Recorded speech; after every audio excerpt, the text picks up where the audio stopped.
এই নামাজকে বোঝানোর জন্য আপনাদের সামনে আলোচনা করতেছি। এখন জুব্বা পরে ঘুরতেছে, গ্রামের লোকেরা কয় এই ভ্যাস কবে থেকে ধরলি, তুই তো নামাজ পড়িস না, তোর জুব্বা কেরে?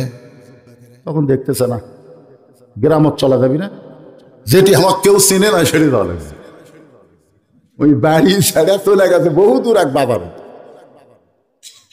তো জুব্বালা দেখে একজন এসে বলতে, হুজুর আমার ধানত তো পোকা লেগেছে, আপনি একটু দোয়া করেন, 10 টাকা লেখ, একটু দোয়া করেন হুজুর পোকা যান ছাড়ে। ওই টাকা পকেটের থেকে ভালোই তো রে।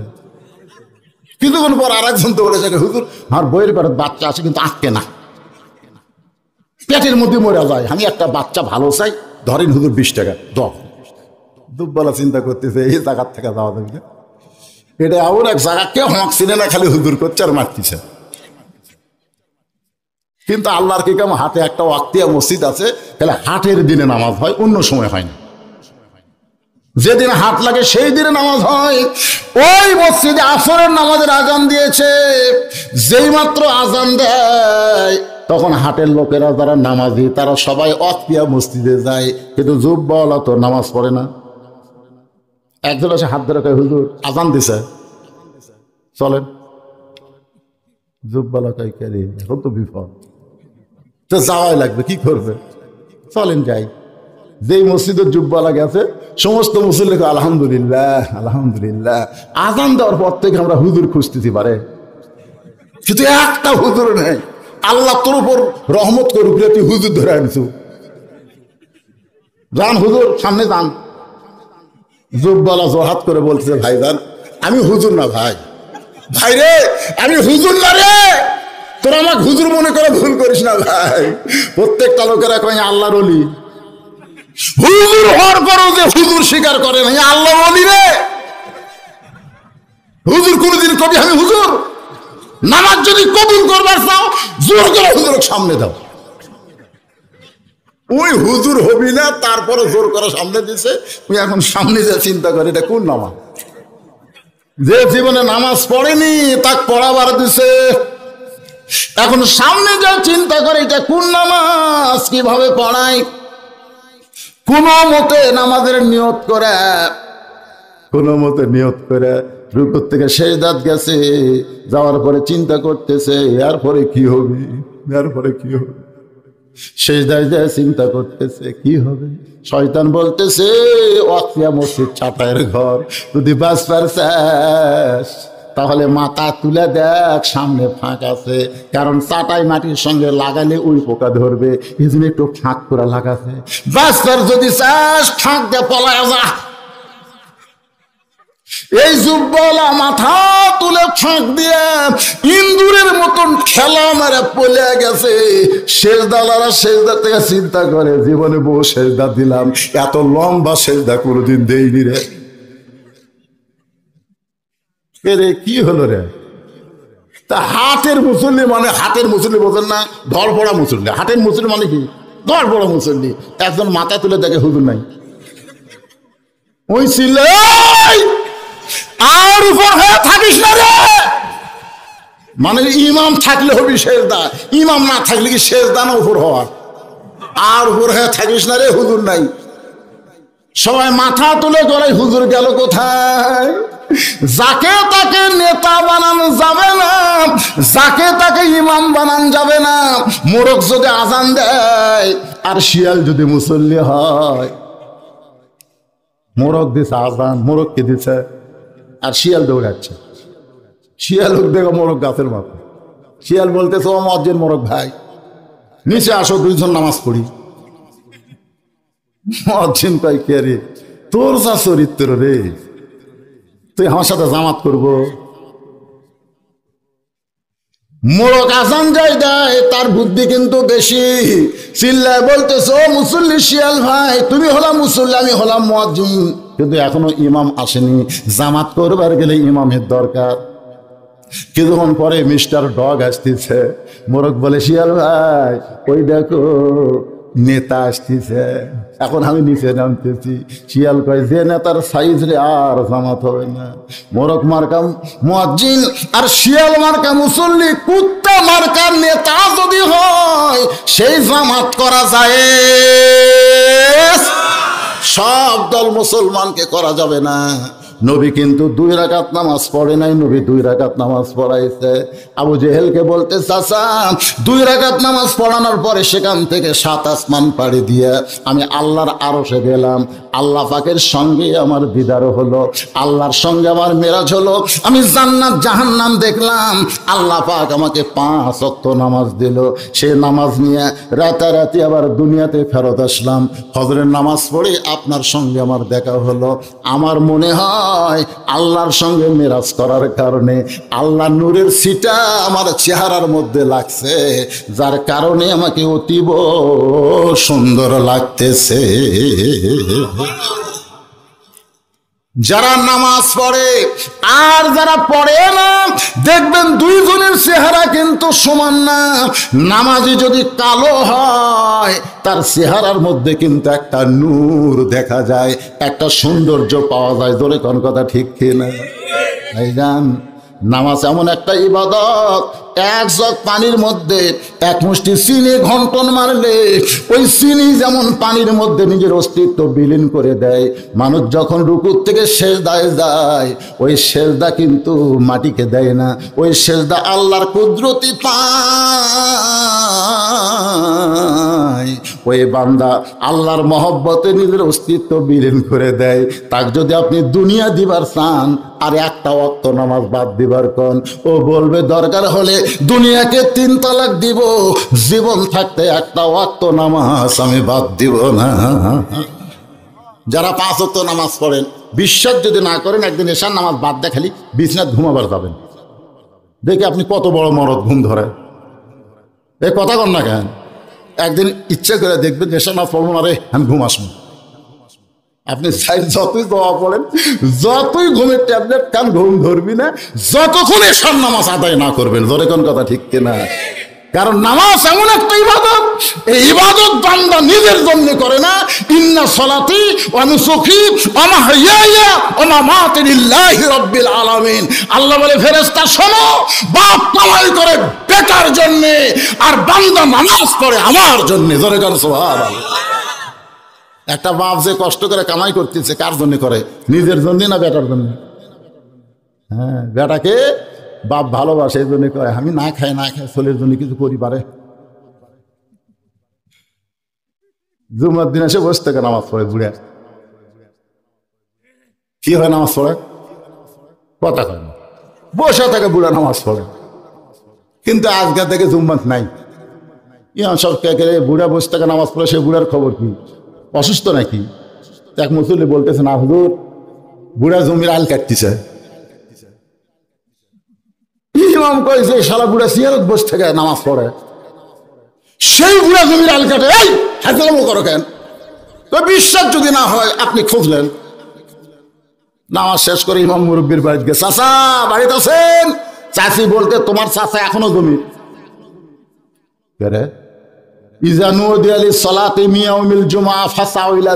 আল্লাহ কোরআনে বলেছে জুমার আযান হওয়ার সঙ্গে সঙ্গে দুনিয়ার সমস্ত কাজ তোমার জন্য হারাম। ধরে কোন কথা ঠিক কিনা? নামাজ হয়ে গেল, বুড়া জমিতে আছে, তার মানে যা দেখে বুড়া কোদালটা ঠুক ঠুক করে আল কাটি। চাচা মসজিদে গেলে চেয়ারে বসে নামাজ পড়েন আর জুম্মা নামাজ বাদ দিয়ে জমির আল কাটেন। বুড়া বলতেছে নামাজে গেলে বল পাই না বাবা, কিন্তু কাজ আমি বল পাইবারে। সারাদিন দেখবেন, সারাদিন এই ঘরে 10 কেজি বাজার লিয়ে আমি বাজার করে। অটো ভ্যান বলতে চাচা 1 কিলো দূরে বাড়ি, ভ্যানও চড়েন, ও টাকা আমার বেশি হচ্ছে, আমি হেঁটে যাবো। ওই 10 কেজি ব্যাগলে হেঁটে হেঁটে বাড়িতে আসে আর মসজিদ এসে চেয়ার খোঁজে। নামাজে বল পাই না বাবা, কাজ আমি বল পাই রে। শালা শয়তান ভয় ফিরিয়ে ওই নামাজও আসতে বল পায় না, ওই চেয়ারে বসে। ইমাম চোখের পানি বের করে বলে মুরব্বি আজকে জুমার দিন, আজকে জুমার নামাজ বাদ দিয়ে জমির আল কাটেন। মুরব্বী বলে বাজান চারিদিকে সব জমির আল কাটা হয়ে গেছে, কিন্তু আমারটা বাদ আছে। আজকে জুমা বাদ দিদি কি হয়েছি, সামনে জুম্মায় যাব।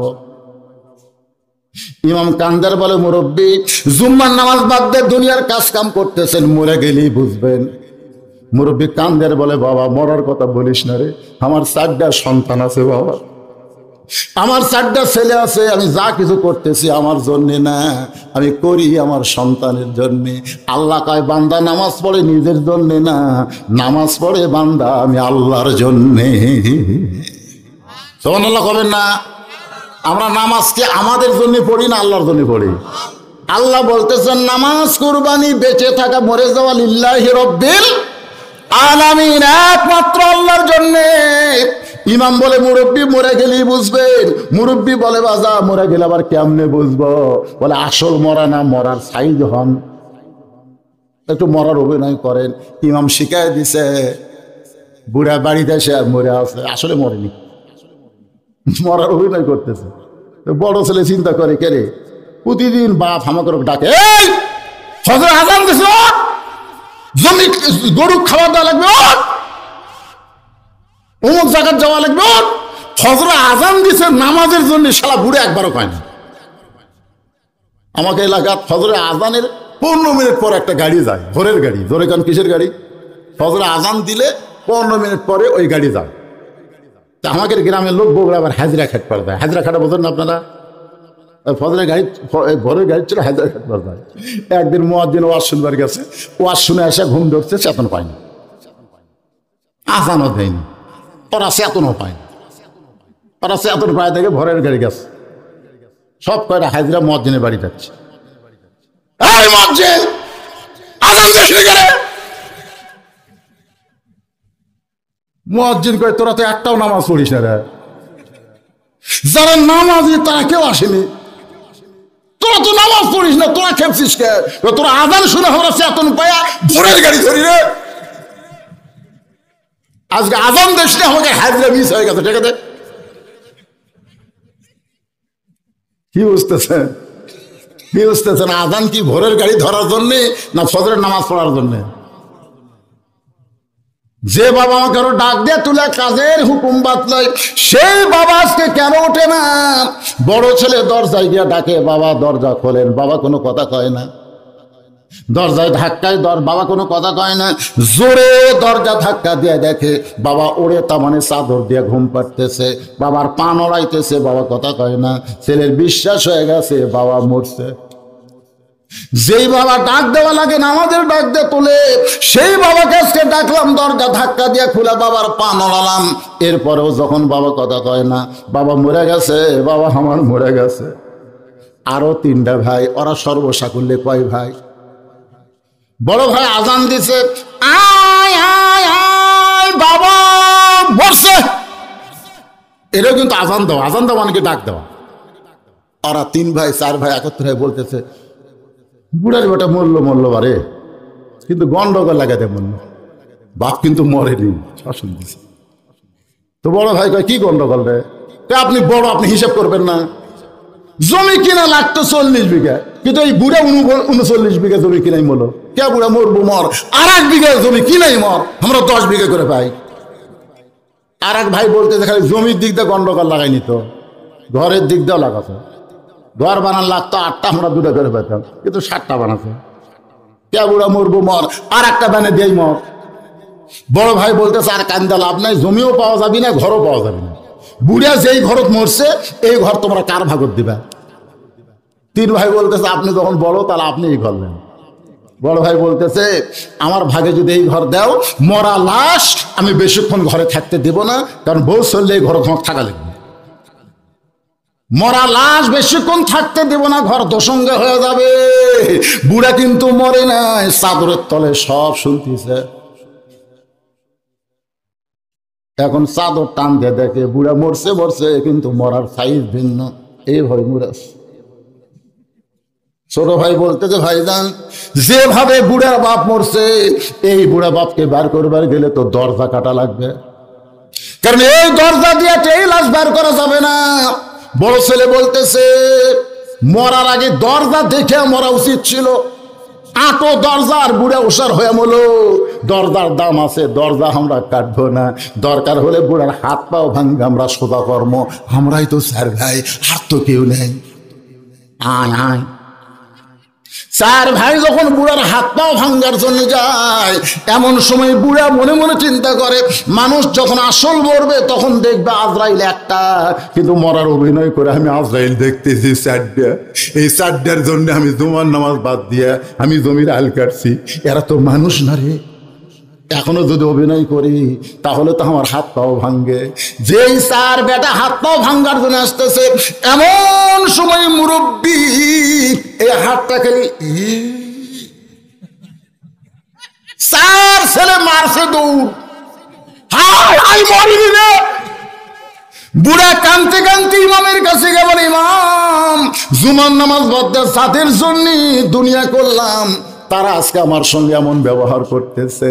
ইমাম কান্দার বলে, মুরব্বী আল্লাহ কোরআন কারীমের মধ্যে বলেছেন, ইয়া আইয়ুবাকুম ওয়াখশাউ ইয়াওমান লা ইয়াজলিদুন আন ওয়ালাদিহি ওয়ালা মাউলুদুন হুয়া জাযিন আন ওয়ালিদিহি শাইয়া।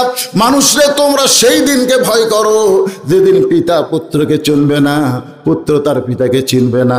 আমার সামনে যারা নামাজের ওয়াজ শুনতেছেন, আপনারা বলেন তো আমাদের সামনে সেই দিন আছে না নাই?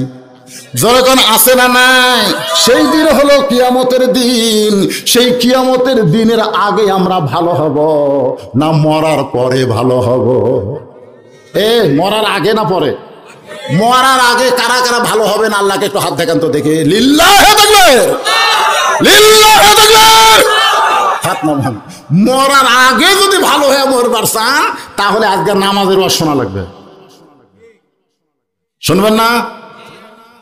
কিন্তু মা বোনদের জন্য একটু পর্দার ওয়াজ করি, তাছাড়া ওরা আবার ধৈর্য কম, বোঝেন না? আপনারা কি মনে করছেন যে আজকে ওয়াজের পরে আমার আর একটা ওয়াজ আছে? আর ওয়াজ নাই, আর ওয়াজ নাই, যতক্ষণ বসে থাকবেন ওয়াজ হবে, অসুবিধা কি? হ্যাঁ রাজি নাই? আমরা নামাজের ওয়াজ শুনবো, হাউজে কাউসারের পানি পাবো, নামাজ ছাড়া কাউসারের ধার্য দেওয়া পারবেন না। একটা হলো নামাজ আর একটা হলো কুরবানি। এক গরিব আমাকে বলে, হুজুর আল্লাহর বলা দরকার ছিল, শুধু নামাজ পড়লে হাউজে কাউসারের পানি দিবে, কিন্তু কুরবানির কথা আল্লাহ কেন বললেন?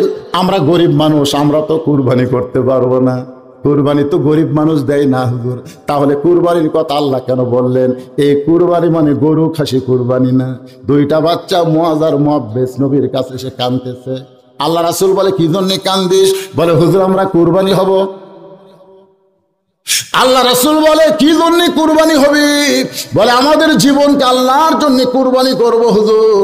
আপনি নাকি বদরের যুদ্ধে যাবেন, সেই যুদ্ধে আমরা দুই ভাই কুরবানি হবার চাই। সুবহানাল্লাহ। আল্লাহ রাসূল বলে, কুরবানি হবার চাইলে হবে না, কুরবানি হবার গেলে কুরবানির বয়স লাগবে। গরু কুরবানি দিলে কয় বছর? 2 বছর। ধরে কোন কয় বছর? খাসি কুরবানি দিলে কমপক্ষে 1 বছর হওয়া লাগবে। তোরে 2 ভাই কুরবানির বয়স হয় নাই। মুআজ কান্দের বলে, রাসূলুল্লাহ আমি শুনেছি আপনি নাকি মাপের একটা কাঠি করছেন, সেই কাঠি বরাবর হলে নাকি কুরবানি দেওয়া যাবে, জিহাদের ময়দানে অংশগ্রহণ করা যাবে। আল্লাহ রাসূল বলেন, বেলাল রে ওই লাঠিটা নিয়ে আসো। হযরত বেলাল যখন লাঠি নিয়ে আসে, রাসূল বলে, লাঠির কাছে আসো। এবার মুআজ বড় ভাই লাঠির কাছে গিয়ে দাঁড়াইছে। রাসূল দেখতেছে লাঠির চাইতে খাটো, কিন্তু বুড়া আঙ্গুলে ভর দিয়া লাঠির সাথে তার মাথা ঠেকাইয়া দিছে। মানে একটু খাটো তো, 4 আঙ্গুল খাটো, কিন্তু বুড়া আঙ্গুলে ভর। ধরে কোথায় ভর দিছে? বুড়া আঙ্গুলে ভর দিয়া লাঠির মাথা পর্যন্ত হয়ে গেছে। আল্লাহ নবী বললেন, মুআজ তুমি বুড়া আঙ্গুলে ভর দিয়া মাপ দিলে হবে না। মুআজ বলতে, হুজুর আপনি হলেন ওরাফা'না লাকা যিকরাক। ওগো আল্লাহর নবী, উপর দিকে তাকান, নিচের দিকে আপনি কেন দেখবেন?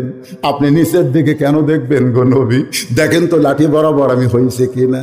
রাসূল কান্দের বলে, আল্লাহ শিশুকালে আমার মা মারা গেছে, পেটের গর্ভে থাকতে আমার বাবা মারা গেছে, মক্কা থেকে হিজরত করে আসলাম মদিনা, নাই, কিন্তু মদিনার বাচ্চারা নিজের জীবনকে কুরবানি দেওয়ার জন্য পাগল হয়ে গেছে।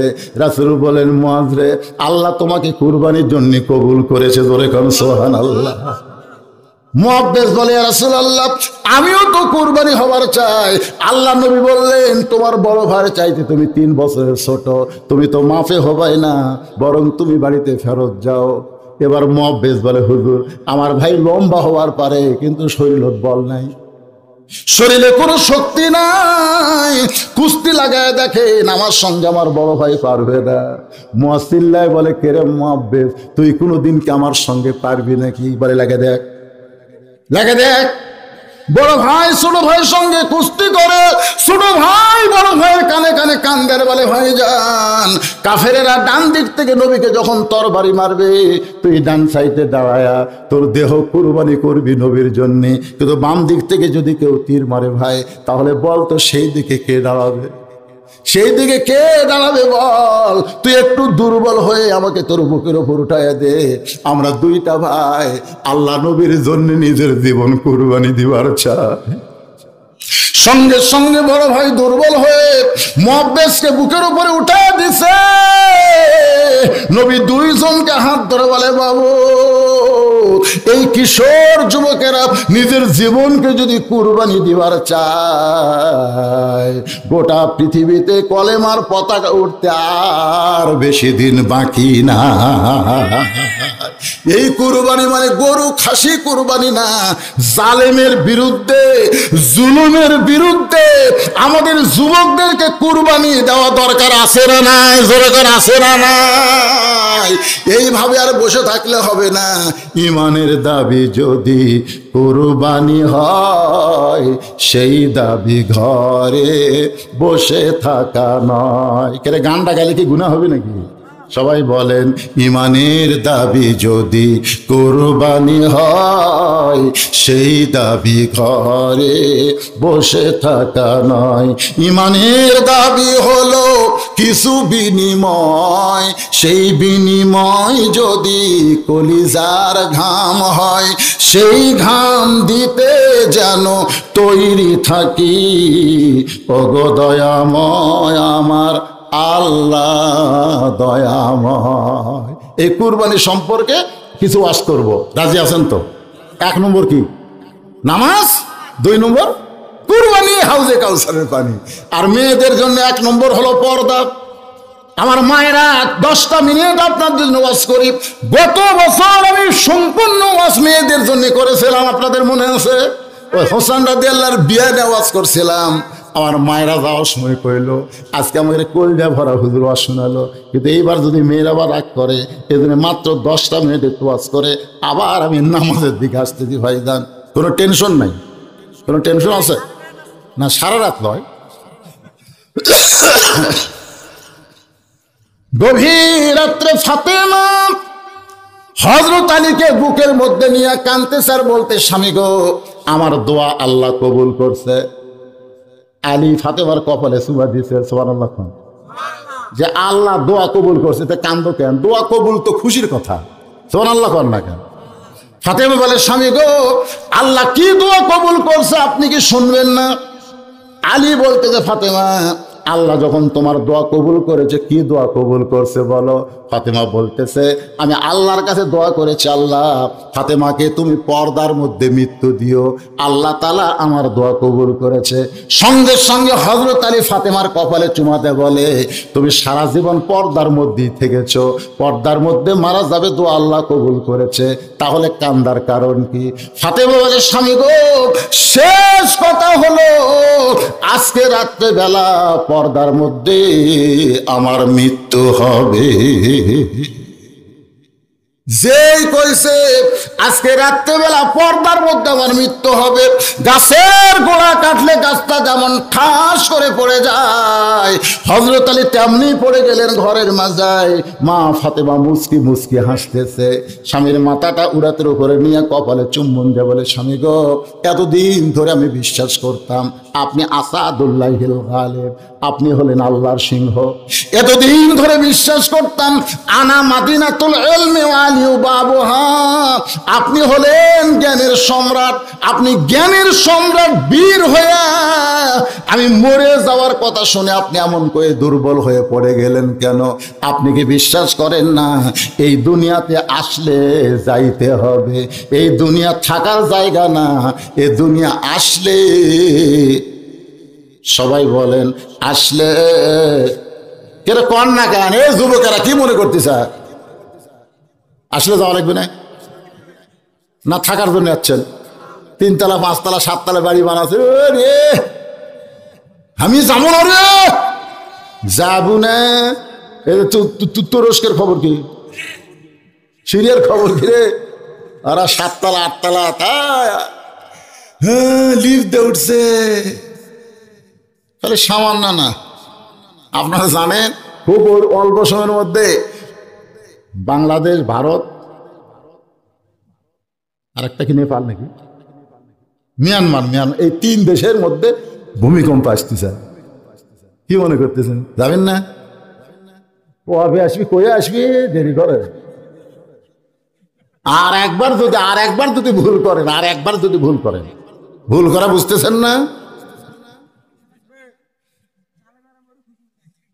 আর একবার কি ভুল কব, হাদিসটা কব কি হুজুর কব নাকি? মা তারাক্তু বাদি আলা উম্মতি ফিতনাতুন আদর আলা রাসূলু মিনান নিসা, রাওয়াহুল বুখারী কিতাবুল ফিতান। আল্লাহ রাসূল বলেছেন আমার পরে আমার উম্মতের জন্য সবচাইতে বড় বিপদ হলো মেয়ে মানুষকে নেত্রী বানান। এটা আমার কথা না রাসূলের কথা? আর একবার করে না, 4 তলা 5 তলা 7 তলা দেখে লাভ নাই, তো ঢুসে পড়বি রে। তাহলে আসলে যাইতে হবে। ওগো স্বামী, এত দুর্বল হলে চলবে না। আমি মরে যাওয়ার পর আমার 3টা চাওয়া আপনার পুরা করা লাগবে। যেই বলেছে ফাতেমা আমি মরে যাওয়ার পর আমার 3টা চাওয়া আপনার পুরা করা লাগবে। হযরত আলী কান্দার বলে ফাতেমা গরিব ছিলাম বলে দুনিয়ার জীবনে তুমি কিছুই চাইলা না, মরে গেলে তুমি কি চাইবা ফাতেমা? আমি গরিব ছিলাম বলে তুমি কিছুই চাওনি। আল্লাহ রাসূল ফাতেমার কাছে গিয়ে বলছে ফাতেমা তোর যা চাওয়ার থাকে আমার কাছে চাবি, আলীর কাছে যেন চাস না মা, আলীর কাছে যেন চাস না। তোর যা চাওয়ার দরকার আমার কাছে চাবি, খবরদার আলীর কাছে চাবি না, কারণ আলী গরিব, তোকে দিবার পারবে না। ফাতেমা বলে বাবা তাহলে এই গরিবের সঙ্গে আমার বিয়ে দিলেন কেন? মেয়ে তো বুঝতেছেন না। আল্লাহ নবী বলেন ফাতেমা দুনিয়ার বহু ধনী ধনী যুবক তোমাকে বিয়ে করবার চাইছিল, কিন্তু আল্লাহ ঘটকালি করে ওই আলীর সঙ্গে তোমার বিয়ে হচ্ছে, এখানে আমার করার কিছুই নাই। আলী কান্দার বলে ফাতেমা দুনিয়ার জীবনে গরিব ছিলাম বলে তুমি কিছুই চাইলা না, মরার পরে তুমি কি চাইবা ফাতেমা? আমার মায়ের একটু মনোযোগ দিয়ে শোনেন। হযরত আলী গভীর রাত্রে ঘুম থেকে চেতন পাইছে, চেতন পাওয়ার পরে দেখে হাসান হোসাইন 2 ভাই ঘুম পাড়তেছে, কিন্তু তাদের মা ঘরের মধ্যে নাই। যে আলী ফাতেমাকে বুকের মধ্যে নিয়ে ঘুমাইছে, ঘুম থেকে চেতন পাওয়ার দেখে ফাতেমা ঘরের মধ্যে নাই। কোথায় গেল ফাতেমা? দরজা দিয়ে তাকায় দেখে মরুভূমির ভিতরে কালো চাদর মাথায় দেয়া ফাতেমা খুব জোরে জোরে হাঁটতেছে। আলীর সন্দেহ হয়ে গেল এই গভীর রাত্রে ফাতেমা কোথায় যাবে। নিরাপদ দূরত্ব বজায় রেখে পিছনে পিছনে হাঁটতেছে। আল্লাহর নবী যেই ঘরে ঘুমায় ওই ঘরে জানলার পাশে ফাতেমা চুপটি করে দাঁড়াইছে। হযরত আলী দূর থেকে চিন্তা করে আমাকে ঘুমের মধ্যে রাইকা আমার বিরুদ্ধে বাপের কাছে কি বলবার আইছে। ফাতেমা বলতেছে বাবা আজকে যদি আমার মা খাদিজা জীবিত থাকতো আমি আপনার কাছে গভীর রাস্তা আসতাম না, কারণ মেয়েরা যখন বড় হয় তখন বাপের কাছে কোনো কিছু চাইতে বড় শরম পায়। আসলে মায়ের কাছে চাই, ধরে কোন কার কাছে চায়? আমার কিন্তু কোনো ছেলে নাই, আমার কোনো ছেলে নাই, আল্লাহ আমাকে 3টা মেয়ে দিয়েছে, ওরা কোনো কিছু আমার কাছে চায় না, মায়ের কাছে বায়না ধরে, মা আমার কাছে কয়, মা মানে ওদের মা মানে আমার কে? আমি একদিন 3 মেয়েকে দেখলাম, আমার 2 মেয়ের বিয়ে হয়ে গেছে, আর একটা কেবল কাঞ্জিবুল উম্মাহ মাদ্রাসায় 9 বছর পড়তিছে, কেবল 9 বছর বয়স। আমি 3 জনকে ঘরের মধ্যে ডাক দিয়ে বললাম, মা তোরা হয়তো জানিস না, তোদের জন্য আমি কিন্তু দোলনা কিনিনি। মারে 3টা মেয়েকে বললাম, তোদের জন্য কিন্তু আমি দোলনা কিনিনি মা, তোদের মা আমাকে বলেছিল মেয়েদের জন্য দোলনা কিনেন, দোলনা দোল দেয়া ঘুম পাড়াবো। আমি বললাম এত বড় বুক থাকতে আমার মেয়েদের জন্য আমি দোলনা কিনবো না। 3 বছর পর্যন্ত তোদেরকে আমার বুকের উপরে ঘুম পাড়াইছি মা, তোরা যেন কোনোদিন বলতে না পারিস আমার ছেলে নাই বলে আমি তোদেরকে অবহেলা করি। মারে এত ভালোবাসি মা, তারপরেও তোরা আমার কাছে কেন বলিস না? মেয়েরা নিচের দিকে তাকায় কান দেয়ার বলে, বাবা আপনার কাছে চাইতে আমাদের বড় শরম লাগে।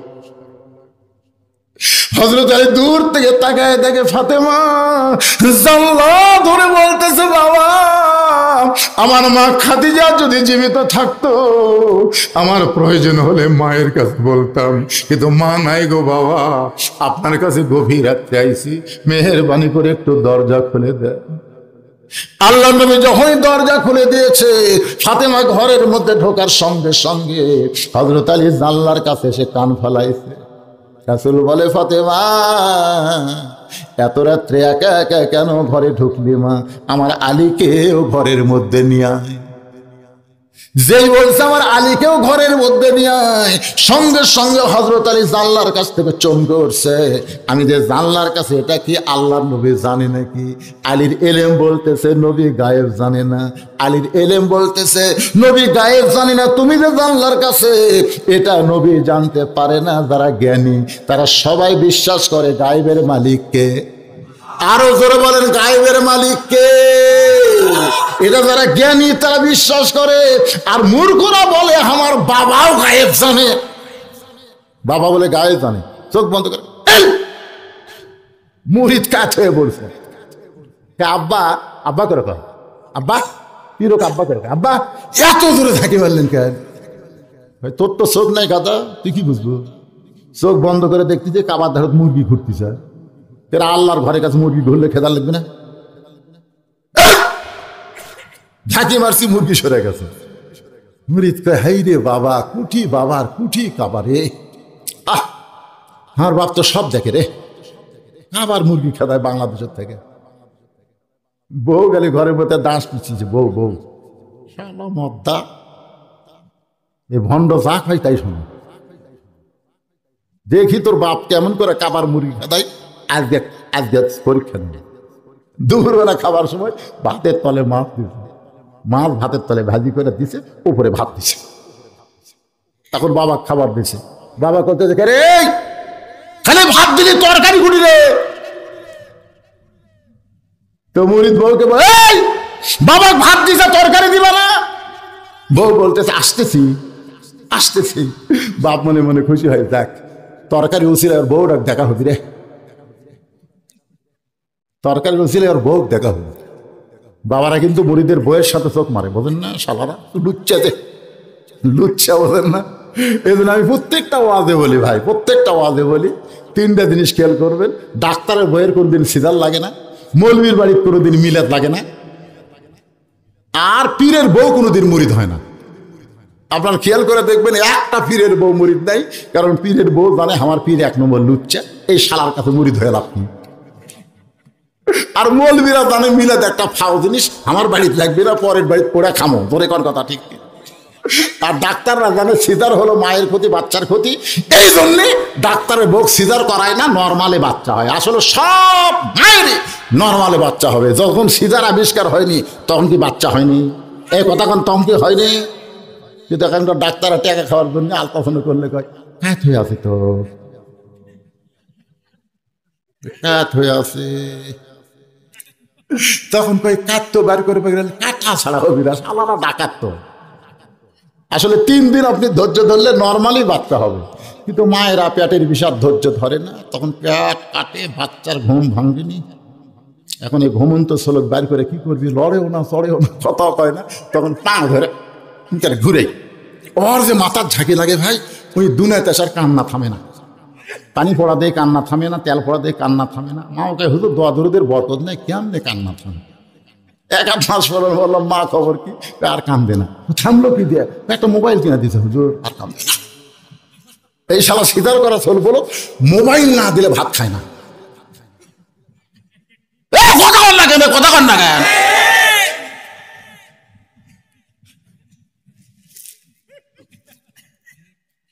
মোবাইলের গেম খেলা না দিলে তারা কান্না থামে না। সিজার করা রে, সিজার করা রে। মায়ের ক্ষতি, বাচ্চার ক্ষতি, একটু মনোযোগ দেন। পি মুড়িদের বউ বলতেছে না আসতেছি, বাপ পাই দেখ রে তরকারি ওসিলে বউ দেখা যাবি রে। কিছুক্ষণ পরে ঝাঁটালে রে, ঝাঁটা ঝাঁটা। মুরিদ কয় তরকারি বাদ দাও, ঝাঁটা কেন? যেই বাবা চোখ বন্ধ করে কাবার মুরগি খেদায়, ভাতের তলে ভাজা মাছ দেখবার পায় না, এই ভণ্ডক ঝাঁটা ছাড়া উপায় নাই। আমি মায়েদের বলবো, মা তোমার স্বামী যদি ভণ্ড পীরের মুরিদ হয়, তাহলে ঝাঁটা দিয়া ভণ্ডক সাইজ করা লাগবে। কি দিয়া সাইজ করা লাগবে? আরো জোরে বলেন। নামাজও লাগে না, রোজাও লাগে না, কেমনে যাবে বাবার দরবারে? আমার দয়াল বাবার দরবারে কেউ ফেরে না খালি হাতে। এই ভণ্ডদের আস্তানা আল্লাহর কোরআন চালু হলে বাংলার জমিনে থাকবে।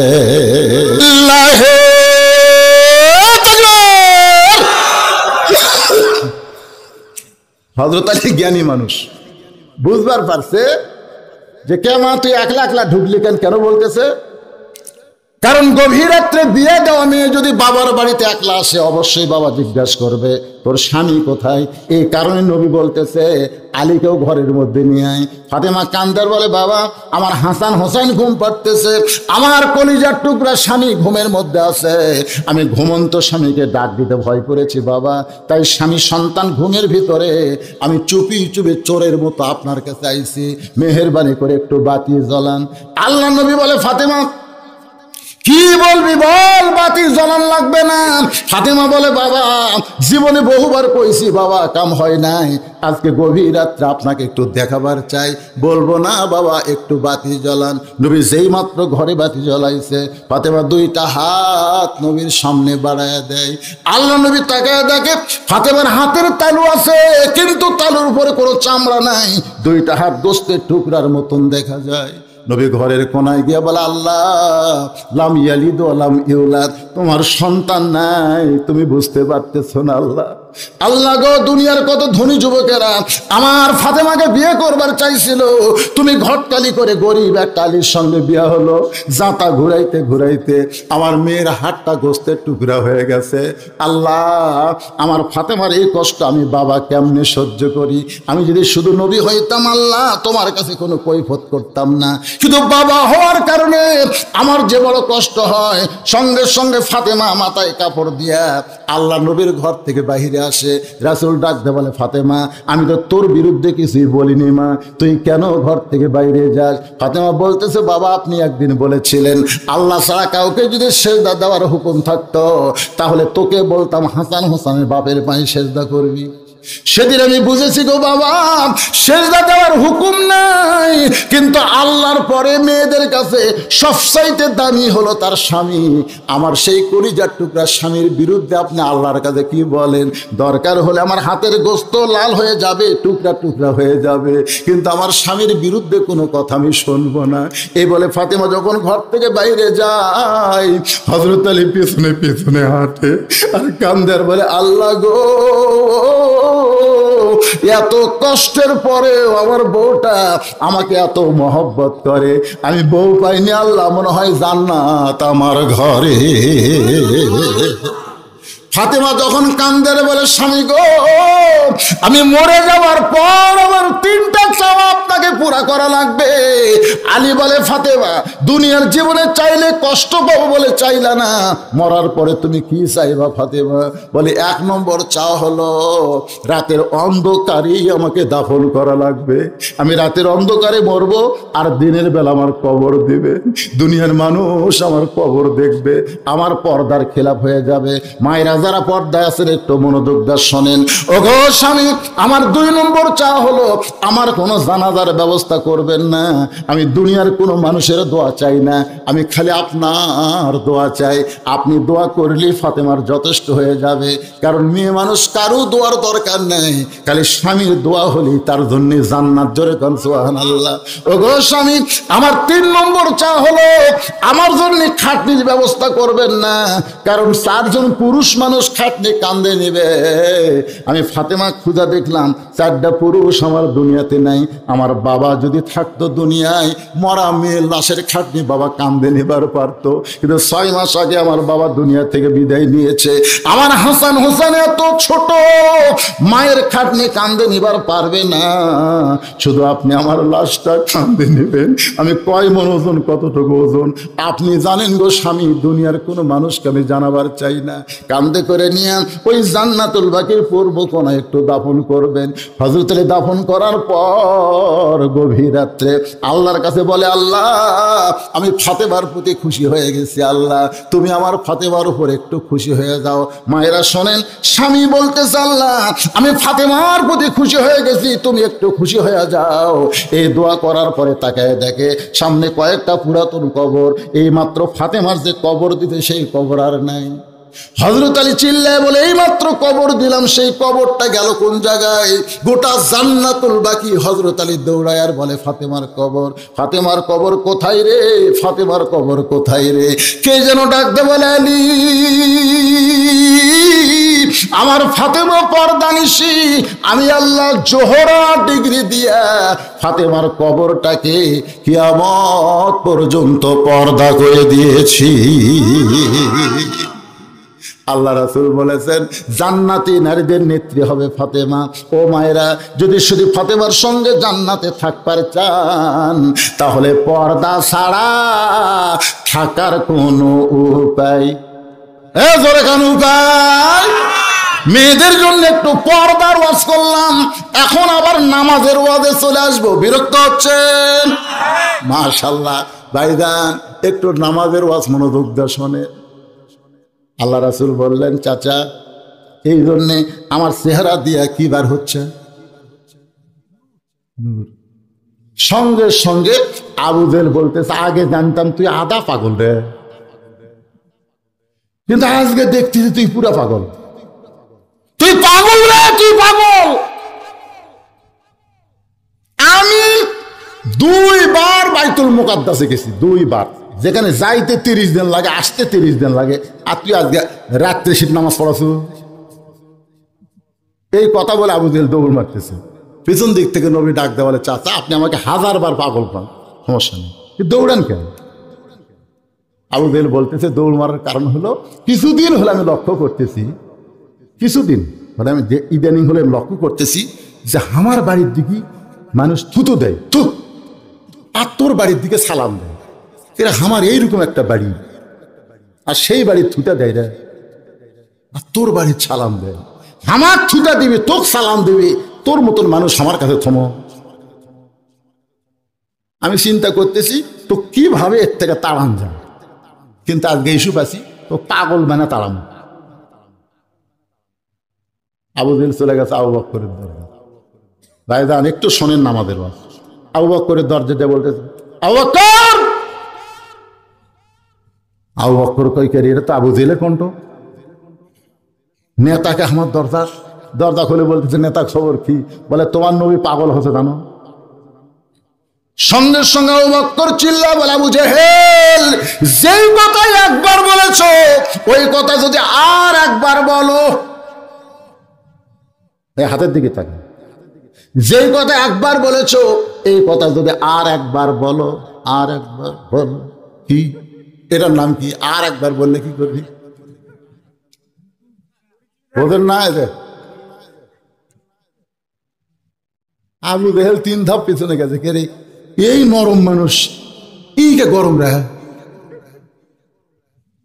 আবু জেহেল বলতেছে, আবু বকর তুমি নরম মানুষ, তুমি এত গরম কেন হইছো? আবু বকর বলে, আবু জেহেল, নবীর বিরুদ্ধে কথা শোনার পরে কেউ যদি নরম থাকে সে আর মুসলমান থাকে না, সে মুনাফিক হইয়া যায়। আমার বাংলাদেশে নবীর বিরুদ্ধে কথা কওয়ার লোক আছে না নাই? এই যে এক শালা বার আছে, নাম হলো নিজুম মজুমদার। ধরে কোন কি মজুমদার, এই বলে মাদ্রাসা তদন্ত করবি। এই শালা কয়েকদিন আগে ফেসবুক করছে মাদ্রাসা কি শিক্ষা দেয় আমি দেখবো। এই কথা বললে 3টা ভুল বাড়াছে লেখার মধ্যে। কয়টা ভুল? ওই দেখবি মাদ্রাসা কি হয়। যে মাদ্রাসা সম্পর্কে রাসূল বলেছেন খায়রুকুম মান তাআল্লামাল কুরআন ওয়া আল্লামা, ওই ব্যক্তির চাইতে জ্ঞানী সম্মানী ব্যক্তি কেউ নাই যে কোরআন শিখেছে অপরকে কোরআনের শিক্ষা দেয়। জোরে বলেন সুবহানাল্লাহ। গজনবী সুলতান মাহমুদ প্রধানমন্ত্রী গিয়ে ঘুরতেছে, ঘুরতে ঘুরতে কয় প্রধানমন্ত্রী খবর কি? বলে প্রধানমন্ত্রী আমি হয়েছি কেমনি, আমার জ্ঞান গুণ বেশি, এই জন্য তো আমার প্রধানমন্ত্রী করছে। ঠিক আছে, তোমার জ্ঞানের পরীক্ষা হবে। কেলেন? তাহলে ওই যে পুকুরের মধ্যে কয় গিলাস পানি খাও? প্রধানমন্ত্রী কয় যা বানায়। এটা একটা প্রশ্ন হলো, পুকুরের পানি কোনোদিন গিলাস দিয়ে মাপা যায়? তো খুব বলে তোমার জ্ঞান। দেখ এক ছোট বাচ্চা কোরআন শরীফ এরকম পুকুর করে নিয়ে আসতেছে। সুলতান মাহমুদ ডাক দিচ্ছে, বাবু শোনো তো। আসসালামু আলাইকুম। আসসালামু আলাইকুম। সুবহানাল্লাহ খান না কে? বাবু কোথায় যাচ্ছ? বলে আমি মাদ্রাসাত পড়ি, আমি আল্লাহর কোরআন পড়ি। ও তুমি কি বলতে পারবা বাবু এই পুকুরে কয় গিলাস পানি আসা? ছোট বাচ্চা কোরআন শরীফ একটা শুনে দিছে। এই সামান্য প্রশ্ন, এটা একটা প্রশ্ন হলো। প্রধানমন্ত্রী কয় এই পাগলা কি কষাকে খেয়াল কর, প্রশ্ন করছে পুকুরে কয় গিলাস পানি হবে, তুই কি কস রে? বাচ্চা বলতেছে তুমি মন্ত্রী হসা, তোমারই খেয়াল নাই। আমি খেয়াল করে দেখছি পুকুরের সমান যদি 1 গিলাস হয় তাহলে 1 গিলাস। আমি খেয়াল করে দেখলাম যদি পুকুরে 1/2 গিলাস হয় তাহলে 2 গিলাস। আগে গিলাস বানাও তারপরে কমো কয় গিলাস। সুলতান মাহমুদ দৌড়ে দেয়, বাচ্চা করত দেয়া কয় রাসূল আপনার কথাই ঠিক। যারা কোরআন পড়ে, যারা কোরআন পড়ায় এরাই হলো সবচাইতে জ্ঞানী। কে রে নিজুম মজুমদার নাস্তিকের বাচ্চা, তুই মৌলবীর পিছনে হাত দে। আবু বকর কি বলতেছে? আর একবার যদি আজকে আপনারাও এই নিয়ত করেন তো আমার নবীর বিরুদ্ধে আওয়ামী লীগ করেন, বিএনপি করেন, জাতীয় পার্টি করেন, যে যে দল করেন, নবী সবার। ধরে কোন কথা ঠিক কিনা? মাদ্রাসা সবার, মসজিদ সবার, আল্লাহ সবার। আজান দেওয়ার পরে যারা আওয়ামী লীগ নামাজ পড়ে, বিএনপি নামাজ পড়ে, জামাত ইসলাম, তাবলিগ, পীরপন্থী নামাজ পড়ে, তারা কি এক এক দলে এক এক মসজিদ খোঁজে না একই মসজিদে যায়? একই মসজিদে যায়। আমি নিজের চোখে দেখছি বিএনপি ভয় আওয়ামী লীগের 4 আঙ্গুল পিছনে আছে। আওয়ামী লীগ পিছনে হাত দেয়, বলতে কে ভাই পিছনে কে রে লাইন তাই না ভাই কিসের বিএনপি? এখন আওয়ামী লীগ বিএনপি 2জন কাতার সোজা করছে, ইমাম নাই রে, কাতার করে ইমাম নাই রে, তাকে জামাত ইসলাম আসতেছে। আওয়ামী লীগ বলতেছে ভাই সামনে যা। জামাত ইসলাম তো খুব চালাক, বলতেছে আপনার দল ক্ষমতা আছে, আপনি সামনে যান। আওয়ামী লীগ বলতেছে পাগলা হয়েছে, আমি জীবনে পিছনে পড়ি রে, সামনে যাওয়ার সাহস আমার নাই রে। বিএনপি বলতে আমি খুব বেশি পারলে আকামত দেই ভাই, ওই সামনে যাওয়ার ক্ষমতা আমার নাই। জামাত ইসলামকে আমি অলরাউন্ডার, যেটি দিব সেটি আছে। তো তোমরা এখন নিয়ত কি করবে? একতে দেয় তো বিহাজাল ইমাম কোবা না রাজাকার কোবা? আওয়ামী লীগ ভিতরে কোষ করে তুই জামাত আমি আওয়ামী লীগ বিএনপি, হলো বেড়ার কথা, ভিতরের কথা হলো আমরা 3 ভাই একসঙ্গে আমরা জামাত করবার চাই। ধরে করছো নবী কি আওয়ামী লীগের নয়? কথা কর, নবী কি আওয়ামী লীগের না, বিএনপির না, জাতীয় পার্টির না? তাহলে আমরা সব দল নবীর বিরুদ্ধে এক দল, নবীর পক্ষে এক দল। ধরে কর আমরা সব দল নবীর পক্ষে, বিরুদ্ধে চাই কথা বলবে। রাজি আছেন? সুবহানাল্লাহ। ফাসাল্লি রাব্বিকা, নামাজের ওয়াজ করতেছি। 2 নম্বর আনহার কুরবানি। এ ভাই উঠলো কে রে? না না আপনারা যেভাবে ওয়াজ শুনতেছেন আমার কলজা খুশি হয়ে গেছে, কিন্তু উঠলেই তো মন খারাপ হয়। কিসের প্রসাব করবি না? প্রসাব করবি না মানে প্রসাব করবি না?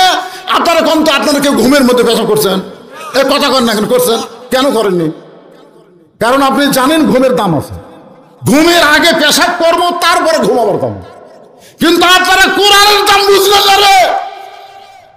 ঘুমের দাম বুঝে ঘুমের আগে পেশাব করেন, কোরআনের দাম বুঝলে ওয়াজ শোনার আগে পেশাব করতেন।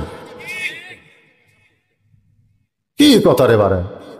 আজকে যারা ওয়াজ শুনতে শুনতে পেশাব করে যাচ্ছে, আল্লাহ এরা যেন ঘুমের মধ্যে বিছনা ভিজায়। আল্লাহ বইয়ের হাতে পিটন খাবি। আল্লাহ আল্লাহ আল্লাহ, দেখি এইবার কে ওঠে।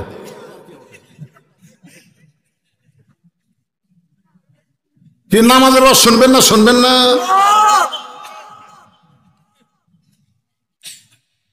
এই যে মানুষগুলো বসে আছে পাগলের মতন, গরিব দিকে তাকে দেখতেছি 11:30 বেজে গেছে পারে, 9:30 থেকে 11:30, 2 ঘন্টা ওয়াজ করলো।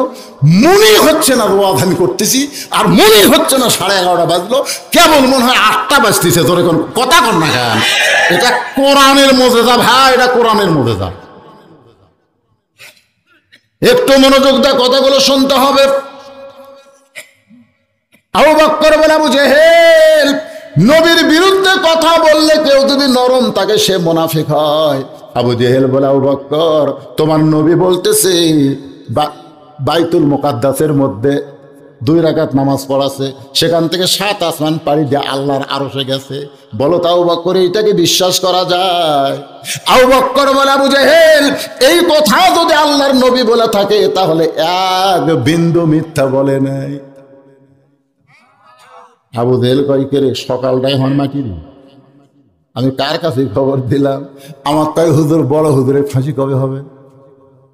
আমাকে বলতেছে বড় হুজুরের ফাঁসি কবে হবে? আমি বললাম ফাঁসি কেন হবে? আমার তো কারাগার, ফাঁসি হওয়ার তো কোনো কথা নাই। বলে যদি হয়। আমি বললাম যদি হয়, যদি ব্যাখ্যা শুনবার চাস তাহলে বসে থেকে শোনা লাগবে, চা খাই। চা স্টলে যাই, বললাম ভাই 3 কাপ চা দেন। উনি বলে হুজুর মানুষ আমরা 2 জন, চা লাগবে 3 কাপ, কারণ কি? আমার জন্য 1 কাপ, তোর জন্য 2 কাপ। ওই চা নিয়ে কেবল মুকুট দিবার চাচ্ছে। আমি কইলাম বড় হুজুরের ফাঁসি কবে হবে শুনবি না? হুজুর তাহলে বলেন কবে হবে? আমি হাত ধরে বললাম তোর মৃত্যু কবে হবে? ফাঁসির তারিখ আছে পাগল, মরার কিন্তু তারিখ নাই। ফাঁসির তারিখ আছে, মরার কিন্তু তারিখ নাই। এখন বল তুই কবে মরবি? তখন হুজুর আমার মরার তো কোনো গ্যারান্টি নাই, এখান থেকে বাড়ি যাইতে নাও পারি। তাহলে তুই মরার আসামি হইয়া ফাঁসির আসামি নিয়ে চিন্তা করিস না, আগে চিন্তা কর তুই কেমনে মুসলমান হইয়া মরবি। মুসলমান হইয়া মরার চিন্তা করলে ফাঁসির আসামি নিয়ে তোর চিন্তা মাথায় আসবে না। ওই চা খাওয়া বাদ দিয়ে যাচ্ছে আর বলতেছে তার কাছ থেকে খবর দিলাম রে, কাম হলো না। আবু জেহেল কয় আমার সকালটাই মাটি, ধরে গেল সুবহানাল্লাহ। এক দৌড়ে গিয়া দেখে নবী কাবার সঙ্গে হেলান দিয়া কাঁদতেছে। আবু বকর নবীর কপালে চুমা দিছে। চুমা দিয়ে বলে রাসূলুল্লাহ আপনি কেন কাঁদতেছেন? আপনি নাকি বাইতুল মুকাদ্দাসে 2 রাকাত নামাজ পড়ানোর পরে আল্লাহর আরশে গেছিলেন, আল্লাহ নাকি আপনাকে নামাজ দিছে। হুজুর এমন করে আপনি কেন কাঁদতেছেন? আর রাসূল বলে আবু বকর এই খবর তোমাকে কে দিল বাজান? বলে আবু জেহেল এই খবর দিল। তোমার কি বিশ্বাস হয়? আবু বকর বলে সাদ্দাকতা ইয়া রাসূলুল্লাহ, এক বিন্দু মিথ্যা নয়। সঙ্গে সঙ্গে নবী লাফতে উঠে আবু বকরকে বুকের মধ্যে নিয়ে বলে বাজান রে, আবু জেহেল আমাকে পাগল বলার বল থেকে আমার চোখ দিয়ে পানি ধরতেছে। সাদ্দাকতা বলার সঙ্গে সঙ্গে আমার অন্তর খুশি হয়ে গেল।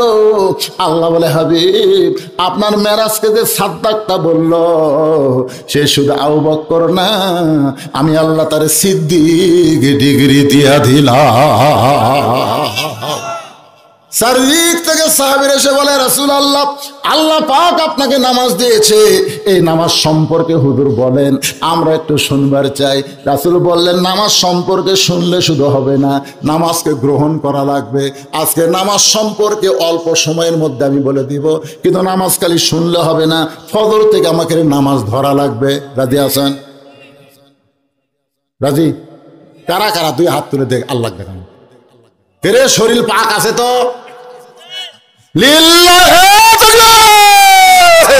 হাত নামান, হাত নামান ভাই। যারা এসব মাগরিব পড়েন নাই, খালি ফজর থেকে আপনি নামাজ ধরেন, আল্লাহ কয় তোর বাকি জীবনের নামাজ কাজা করার সব মাফ করে দিলাম রে। আমার আল্লাহ এত দয়াবান ভাই। তাহলে নামাজের ওয়াজ শুনলে শুধু হবে না, নামাজকে গ্রহণ করা লাগবে।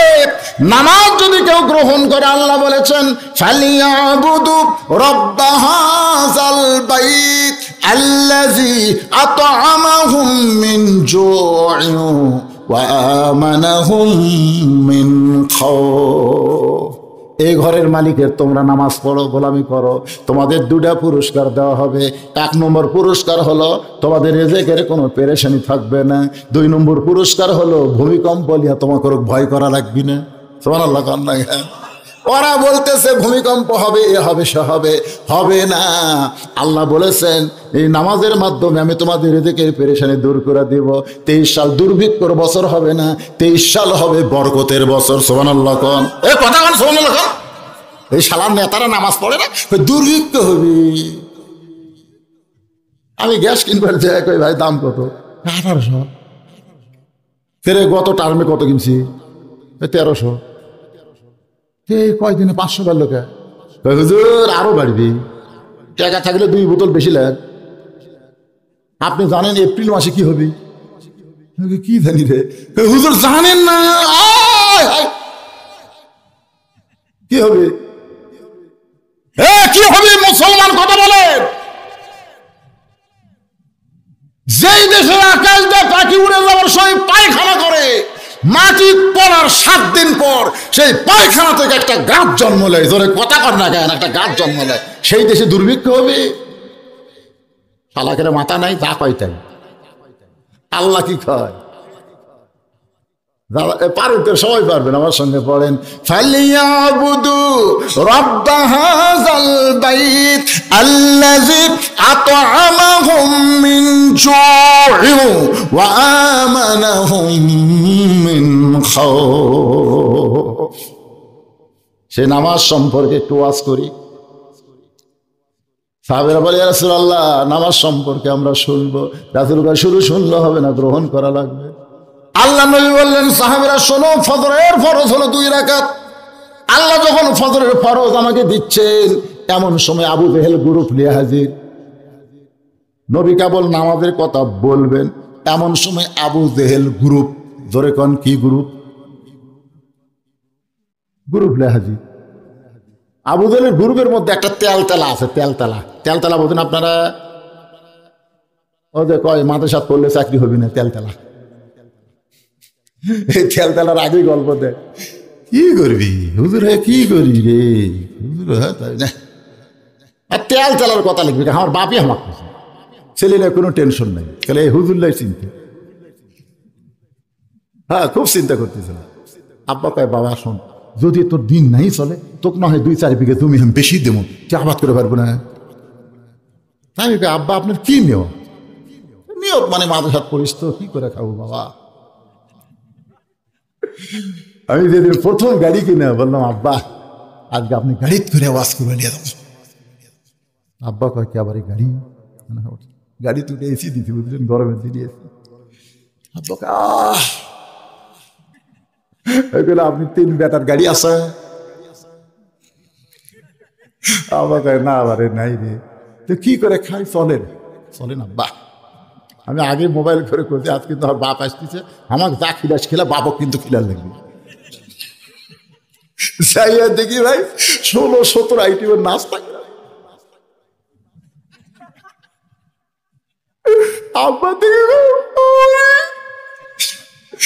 মাথাতে হাত দিতেন, আব্বা প্রতিদিন এইরকম আরো বেশি হয়, এত গরিব থেকে পারেনি। হ্যাঁ, দেখে আব্বার দুই চোখ খালি পানি পড়তেছে। আমি বলি, আব্বা এই তেল তালা গোয়েন্দারি করেন না, মৌলবীরা কি খাবি? এরকম তেল চালা আছে না নাই? জোরে খানা আছে না নাই? হুঁশ পাবি না রে, হুঁশ পাবি না। এ যার মতো ঠাকরি দেওয়া হলো, ওই খাইয়া হুঁশ পাবি না। একবার এসে কবি আজকে দুপুর আমাকে বাড়ি আর হবে খাওয়া লাগবে, খালি খাওয়া দিয়া মারামারি হবে, জানেন আপনি? এই তেল তেলার নাম হলো আবু সুফিয়ান। আবু জাহেলের গ্রুপের মধ্যে তেল তেল আবু সুফিয়ান চিল্লায় বলে, রে মুসলমানের নবী, তুমি যাই বলো মুসলমান তাই বিশ্বাস করে, তুমি যা বলো মুসলমান তাই বিশ্বাস করে, কিন্তু আমরা বিশ্বাস করি না। সঙ্গে সঙ্গে হযরত ওমর লাফ দিয়ে উঠছে। কে উঠছে? আপনি বলেন তো, আবু জাহেল সকালবেলা কার বাড়িতে গেছে? কথা কয় না, কার বাড়ি? কিন্তু যদি ভুল করে উমরের বাড়িতে যেত তাহলে কি হতো? আবু বকর কিন্তু খালি ধরবার চাইছে, উমর কিন্তু ধরবার চাইতো না, ধরেই ছাড়তো। তোর এখন কথা ঠিক না? আল্লাহ বাস আছে বারে, আল্লাহ আবু বকরের বাড়িতে যা ফেরত আসছে, এখন আবার গ্রুপ লিয়াচ্ছে। ওমর ফারুক দাঁড়ায় বলতেছে, রে কাফেরের গোষ্ঠীরা, আমাদের নবী আমাদেরকে নামাজ নেওয়াজ শোনাবে, আমরা নামাজ সম্পর্কে শুনবো, নামাজ আদায় করব। তোদেরকে এখানে কে ডাকছে? তোদেরকে এখানে কে ডাকছে? ওমর ফারুক যখন আগুনের মতন গরম হয়ে গেছে, নবী যদি খালি বলতো, ওমর সকালবেলা আবু জাহেল আমাকে পাগল বলে গেছে বাবা, এখন আবার গ্রুপ লিয়াচ্ছে, ধর। যদি বলতো ধর, একটা কাফের দেহ নিয়ে যাবার পারত না। কিন্তু ইসলাম কি শিক্ষা দিল? আজকে বাংলাদেশে যারা নবীর আদর্শের নেতা আছে না নাই, তাদের কর্মী আছে না নাই, বহুবার আমরা বলি নেতারা একটাবার হুকুম দেন, একটাবার হুকুম দেন, আর বসে থাকতে পারি না, একটু হুকুম দেন। নেতারা বলতেছেন, ওয়ালা নাবলুওয়ান্নাকুম বিশাইয়্যিম মিনাল খাউফি ওয়াল জুই ওয়া নাকসিম মিনাল আমওয়ালি ওয়াল আনফুসি ওয়াস সামারাতি ওয়া বাশশিরিস সাবিরিন। ধৈর্য ধরো, ফাঁসি হবে, শহীদ হবে। জমিনে যত মানুষের রক্ত ঝরবে, ওই জমিনটা কোরআনের জন্য তত উর্বর হবে। তোমাদের কাছে অ্যাটম আছে, আমাদের কাছে কি ইটা নাই? এ কথা কন, ওর কাছে কি আছে? কথা কয় না, অ্যাটম অ্যাটম, আমাদের কাছে ইটা নেই। ইটা অ্যাটম মারবো, মার। অ্যাটম মারবি, আমাকে ইমানের বলে অ্যাটম আসা তরমুজ হয়ে যাবে। তরমুজ মারলো, অ্যাটম হলো তরমুজ। আমাকে ছোট ছোট বাচ্চারা বাইরে হয়ে দেখবি, কে রে গাছ নাই কিছু নাই, তরমুজ পড়ে আছে কারা। ওরা চাকু দিয়ে তরমুজ কাটা খাচ্ছে, ওরা আবার হেলিকপ্টার দিয়ে দেখতেছে যে অ্যাটম যে মান্য কি হলো। এরকম দূরবীন জন্তুতে দেখি, ওরে বাবা রে, অ্যাটম কাটে খাচ্ছে রে, অ্যাটম কাটিয়ে খায়। আল্লাহ কয়, ইব্রাহিমের জন্য যদি নমরুদের চুলা শান্তির বাগান হয়, ইব্রাহিমের সন্তানের জন্য তোদের অ্যাটম তরমুজ হবে রে। বাতিলের কাছে অ্যাটম আছে, হকের কাছে ইটা নেই। তোরা অ্যাটম মারবি, তরমুজ হবে, আমরা ইটা মারবো, বোম হবে। জোরে কোন কথা ঠিক কিনা? কিন্তু নেতাকের হুকুম নাই, নেতাকের হুকুম নাই। ওমর ফারুক খাড়া আছে, হ্যাঁ কাফের বাচ্চারা তোর কে ডাকছে? আল্লাহ রাসূল বললেন, এজলেস ইয়া ওমর, বস, কথা হবে আমার সঙ্গে। আমি নেতা থাকতে তো খাড়া হওয়ার কথা কে? বস। এই কথার দ্বারা বোঝা গেল ইসলাম আদর্শের নেতারা কর্মীদের উস্কায় দেয় না, কর্মীরা ধরবার সালে বসায় দেয়। জোরে কোন কথা ঠিক কিনা? এটাই হলো নবীর আদর্শ। বস। ওমরকে বসায় দিয়া আল্লাহ নবী দুই হাত তুলে বলতেছেন, আপনারা সম্ভ্রান্ত মানুষ, মক্কার সব চাইতে দামি মানুষ, আপনারা আসেন এ সাহাবীরা, তোমরা একটু সরে সরে বসো, এই নেতাগুলোকে তোমরা সামনে বসতে দাও। আবু সুফিয়ান বলতেছে আমরা বসবার আসি নাই, আমরা শুনতে আইছি, জানতে আইছি। নবী বলে কি শুনবেন কি জানবেন? বলে তুমি যে বাইতুল মুকাদ্দাসে 2 রাকাত নামাজ পড়াইছো, ওই বাইতুল মুকাদ্দাসের দরজা জানলা কয়টা? খালি দরজা জানলা বলে দিলেই আমরা এখান থেকে চলে যাব। নবীর চোখ দিয়ে দর দর করে পানি পড়তেছে। আবু বকর বলে রাসূলুল্লাহ, এরা দরজা জানলার খবর জানবার চাই, হুজুর আপনি কান্দেন কেন? রাসূল বলে আবু বকর, আমি শুধু 2 রাকাত নামাজ পড়াইছি, আমি তো দরজা জানলা গুনে দেখি নাই। আবু বকর বলে হুজুর, আবু জেহেল আপনাকে একলা পাগল বলে গেছে, এখন গ্রুপ নিয়ে আইছে আপনাকে অপমান করার জন্য। হুজুর চূড়ান্ত অপমান করবে আপনাকে। এমন সময় জিবরিল আমিন আল্লাহর কোরআন নিয়ে হাজির, বলতেছে তুইজ্জু মান তাশা ওয়া তুযিল্লু মান তাশা বিয়াদিকাল খায়র ওয়া হুয়া আলা কুল্লি শাইইন কাদির। সম্মান দেওয়ার মালিককে, অপমান করার মালিককে, ভালো মন্দর মালিককে, সমস্ত ক্ষমতার মালিককে। ওগো নবী, যে আল্লাহ আপনাকে সম্মান দিয়ে আরশে নিয়ে গেছে, সেই আপনাকে অপমান করার ক্ষমতা কারো নাই। আমি বাইতুল মুকাদ্দাস আপনার সামনে হাজির করব, আমার হাতের উপর ঘোরাতে থাকবো, আপনি দরজা জানলা গুনে গুনে ওদের প্রশ্নের উত্তর দিয়া দিবে। নবীর সামনে বাইতুল মুকাদ্দাস হাজির করা হলো। বাজান একটু খেয়াল করেন, নবী দরজা জানলা গুনে গুনে যখন উত্তর দেয়, আবু জেহেল বলতেছে চলো যাই। আবু সুফিয়ান বলে নেতা অপমান করার কথা আছে, চলো যাইতো নাই। বলে খামাকা গন্ডগোল করে লাভ কি, চলো যাই। যারা চামচা তারা বলে নেতা যখন যাওয়ার বলে চলো যাই, কারণ কতগুলা চামচা আছে নেতা যা কয় তাই ওরা বুঝিয়া সুঝা দেখে না, ধরে খান কথা ঠিক না। নেতা খাড়া হয়ে পেশাব করা উনি দেখছে, নেতা এক ওয়াক্ত নামাজ পড়ে না সেটাও জানে। তারপরে মাইক ধরে বলতেছে আমার নেতার চরিত্র ফুলের মতন পবিত্র, নামাজ পড়ে না এক ওয়াক্ত, জোরে গান কথা ঠিক কিনা। শালা চামচারা, শালা চামচা, তুই জানিস না তোর নেতা কি? ফুলের সঙ্গে নেতার তুলনা কেমনে করিস? আবু জেহেল বলতে চলো যাই, সঙ্গে সঙ্গে চামচারা কয় চ যাই। নেতা যখন যাবার বলে তাহলে থাকে লাভ কি? কিন্তু আবু সুফিয়ান চিন্তায় পড়ে গেল, চলো যাই মানে তো বুঝলাম না। আবু জেহেল বলতে বুঝবার চালে ঘরের মধ্যে বোঝা লাগবে, বাইরে বোঝা যাবে না। ঘরের মধ্যে গিয়ে বলে আবু জেহেল, আবু সুফিয়ানের কানে কানে রে আবু সুফিয়ান, আব্দুল্লাহর এতিম পোলা, আল্লাহর শপথ করে বলতেছি আল্লাহর নবী। আবু সুফিয়ান বলে নেতা আল্লাহর শপথ করে যদি বলেন আল্লাহর নবী, তাহলে মানলে ক্ষতি কোন জায়গায়? চলেন বাইরে গিয়ে আমরা মিছিল করি, বিশ্ব নবীর চরিত্র ফুলের চাইতেও পবিত্র। আবু জেহেল বলতেছে বাইরে যদি আমরা মিছিল করি তাহলে আমাদের নেতাগিরি কোথা যাবে? আমাদের নেতাগিরি থাকবে না, এই জন্যই তো ওর বিরুদ্ধে আমরা লাগছি। বাজান গো একটু মনোযোগ দিয়ে শোনেন, আজকে নামাজের আলোচনা করব মাত্র আর কয়টা মিনিট পরে। 5 ওয়াক্ত নামাজ নিয়ে আলোচনা শেষ করে কুরবানির উপর কিছু কথা বলে আপনাদের নিয়ে মনোজাত করব। গত বছর আপনারা যেমন সহযোগিতা করেছিলেন, একটা মানুষ এখান থেকে উঠবেন না, ওটার জন্য কোনো পারমিশন দেওয়া যাবে না। এই কোরআনকে যদি সম্মান করেন, কোরআনের হাফেজে মাদ্রাসাকে যদি আপনারা ভালোবাসেন, একটা হাফেজের মাথায় পাগড়ি পরানো হলো। এই কোরআনের ইজ্জতে বরকতে এই কোরআন আর মাদ্রাসার পক্ষে কারা কারা 2 হাত তুলে আমার আল্লাহকে একটু দেখান লাগবে। 2 হাত তুলে আল্লাহকে দেখান, লিল্লাহি তাকবীর।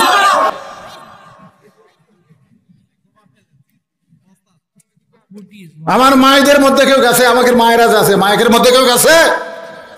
আজকে মা ফাতেমার যে ওয়াজ করছি রে, তাহলে মায়ের কাছে টাকা যাইয়া দেখো, টাকা যা আছে সব দিয়ে দেবে ইনশাল্লাহ।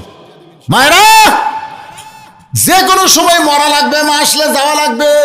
বাপ্পা যদি কবরে যায় বাপ মার জন্য দান করবেন, স্বামী সন্তান কবরে গেলে তাদের জন্য দান করবেন। মা দোয়া করে দেব আল্লাহ মা খাদিজার সঙ্গে যেন জান্নাত দেয়। আল্লাহর আরেকজন পাগল 2টা কোরআন বাবক 1000 টাকা দান করেছে। আল্লাহ দানকে কবুল করেন, কবুল করো, কবুল করো মোদের কামনা। দানকারীকে দিবেন জান্নাত, আল্লাহ নিরাশ করবেন না। একটু জিকির করেন লা ইলাহা ইল্লাল্লাহ, লা ইলাহা ইল্লাল্লাহ, লা ইলাহা ইল্লাল্লাহ, ইল্লাল্লাহু ইল্লাল্লাহ ইল্লাল্লাহ ইল্লাল্লাহ লা ইলাহা ইল্লাল্লাহ লা ইলাহা লা ইলাহা ইল্লাল্লাহ মুহাম্মাদুর রাসূলুল্লাহ সাল্লাল্লাহু আলাইহি সাল্লাম। আমাদের সামনে যে নামাজ আসতেছে সেই নামাজের নাম কি? কেমন করে ঘুমাও তুমি ফজর করে কাজা, জোহরে তো হতে পারে তোমারই জানাজা। সবাই কিন্তু নিয়ত করেছেন ফজর থেকে আপনার নামাজ ধরবেন, নিয়ত করেননি? এটা কি মুখে মুখে কইলেন না অন্তর থেকে কইলেন? নামাজ ফজর থেকে ধরবেন, আদম আলাইহিস সালামের সমপরিমাণ সওয়াব পাবেন। জোহরের নামাজ আদায় করবেন, ইব্রাহিম নবীর সমপরিমাণ সওয়াব পাবেন। আসরের নামাজ আদায় করবেন, মুসা নবীর সমপরিমাণ সওয়াব পাবেন। মাগরিবের নামাজ আদায় করবেন, ইয়াকুব ইউসুফ নবীর সমপরিমাণ সওয়াব পাবেন। যদি এশার নামাজ আদায় করেন, ঈসা নবীর সমপরিমাণ সওয়াব আল্লাহ দিবে। এগুলা তো সওয়াব আল্লাহ দিবে, আর নামাজ আল্লাহর জন্য আল্লাহ কবুল করে নিবে। আরে কুরবানি মানে কি? এই যে আপনারা দান করলেন, কোরআন শরীফ বাবদ দিলেন, ব্যাগের মধ্যে 10, 20, 50 টাকা দিলেন, এটার নামই হলো কুরবানি। পকেটে টাকা থুইয়া দেয় না, এরা জীবনে আল্লাহর জন্য জীবন কুরবানি দিবে। আল্লাহ কিন্তু বলেছে আমওয়ালুকুম ওয়া আনফুসুকুম, আগে মাল দাও, কুরবানি জান পরে দাও। পকেটের টাকা থোছে, টাকা কিন্তু পকেট ভরা আছে। মসজিদের দান বাক্স মুখের আগে আসে না, কয় ভাই আসে না, টাকা পকেট ভরা আছে, ছেড়ে দিন। ফেরেশতাকে আল্লাহ আর পকেট ভরা টাকা আছে। জি, এই মাদ্রাসার জন্য এই কাজ কোরআন কিনার জন্য 5000 লিল্লাহি তাকবীর। একটু মুসাফা করুন। আমি মাশাআল্লাহ। 10 কোরআন শরীফ বাবদ এই মাদ্রাসার সম্মানিত শিক্ষক 5000 টাকা দান করেছে। সবচাইতে বড় দান। আল্লাহ গো, তার নেক নিয়ত নিগাশাকে আল্লাহ আপনি কবুল করেন। জোরে কোন আমিন। এরা আর শিক্ষকেরা দিবি না? এই ডাঁটের শিক্ষক কুঠতে যাচ্ছে রে, আর শিক্ষক গুলা কুটি রে, এরা কুটি। ফাজেল মাদ্রাসাত কি 1টা 2টা শিক্ষক? হ্যাঁ, ও দিছেন আগে। মাশাআল্লাহ। আসলে আচ্ছা ঠিক আছে। আপনি হানিফ গাড়ির কথা বলে, হানিফ গাড়ির টিকিট কিন্তু বাসের মধ্যে পাওয়া যায় না। হানিফ গাড়ির টিকিট পাওয়া যায় কোথায়? কাউন্টারে। তার মানে মাদ্রাসার হুজুরেরা কাউন্টারে কাম করছে, কাউন্টারে আগেই টিকিট কাটে শেষ করছে। এখানে বলে বাসের মধ্যে বলে শরম দিয়ে লাভ নেই, কাম আগেই করে দিচ্ছে ইনশাআল্লাহ। আলহামদুলিল্লাহ, আলহামদুলিল্লাহ। মাহফিল অনেক আছে ভাইজান, আলোচনা অনেক করা যাবে, কিন্তু ফজরের নামাজ আমাদের আদায় করাই লাগবে। ধর এখন ঠিক কিনা? এই জন্য জোয়ানপুরে আমি যে কয়েক বছর ওয়াজ করছি, একবার করছি মাগরিব থেকে, তারপরে এবার যতবার আছি 9টা 9:15টার মধ্যে আমার তুলে দিতে। আর খুব চালাক যে আমাকে ওয়াজও শুনবো, ফজরের নামাজ আবার জামাতের সঙ্গে আদায় করবো। সুবহানাল্লাহ। বক্তাকে 11টা 12টার দিকে তুলে দিয়ে ফজর করবি কাজা, বক্তাও পড়ে না। হ্যাঁ, চালাক না? সভাপতি খুবই চালাক, মানে কাছে বসেনি, সাইডে দেওয়া হচ্ছে। এই রে, এত এত টেনশন নিয়ে এই মানুষটা থাকে। আমি যে কয়েক বছর আসতে খালি টেনশন ভাই, মোবাইলের মোবাইল। আল্লাহ, আমি খালি বললাম যে ভাই আপনি মরে গেলে কি হবি রে? এই জন্যে দোয়া করা লাগবে, খালি দিন দিন যেন জুয়ান হয়। জুয়ানপুরের আমার সেটার এক সাবেক করছে, বর্তমান কি সহসভাপতি। আল্লাহ যাই থাক, মাদ্রাসার খাদেম হিসাবে আল্লাহ আমার আলাউদ্দিন ভাইকে আল্লাহ তুমি হায়াত দারাজ করো। আল্লাহ সর্বদিক দিয়ে আল্লাহ তুমি তাকে সুস্থ করে রাখো। ধরে কোন আমি টাকার গাদি ফুটি পেলো বাবা, এটা জয়নাল দিছে, ময়না এটা তোমার আম্মু দিছে, মাশাআল্লাহ 500 টাকা। এটা আরেকজন মানুষ দিছে, মাশাআল্লাহ। আস্তাগফিরুল্লাহ রাব্বি মিন কুল্লি জামবি ওয়া তুবু ইলাইহি, লা হাওলা ওয়ালা কুওয়াতা ইল্লা বিল্লাহিল আলিয়্যিল আযীম। আল্লাহুম্মা সাল্লি আলা সাইয়্যিদিনা শাফিঈনা নাবিয়িনা মাওলানা মুহাম্মদ ওয়ালা আলিহি ওয়া সাহবিহি ওয়া বারাকা সাল্লিম আল্লাহুম্মা আমিন। আয় আল্লাহ তাআলা, মাগরিবের নামাজের পর থেকে রাত্রি 12টা পর্যন্ত তোমার পাগল বান্দা বান্দিরা আরবের বাড়ি ঘুমকে বাদ দিয়া কোরআন হাদিসের মহব্বত কলিজার মধ্যে নিয়ে এই জান্নাতের বাগানে বসে বসে কোরআন হাদিসের আলোচনা শোনার শেষে গুনাহগারের সঙ্গে রহমতের দরজায় ফকির হয়ে দোকানা হাত তুলেছে। আল্লাহ মেহেরবানি করে আজকের মাহফিল আমাদের সকলের হেদায়েতের জন্য, নাজাতের জন্য, জান্নাতের জন্য কবুল করে নাও।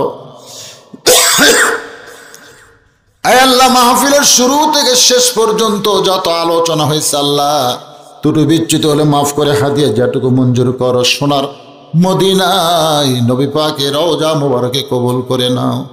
तमाम आम्बियाए केराम, आसाबे केराम, ताबिने केराम, तबा ताबिने केराम, तमाम पृथिवीर माटिर निचे যত মুমিন মুমিনা শুয়ে আছে আল্লাহ সকলে আরওয়াহ আর হাদিয়া কবুল করো।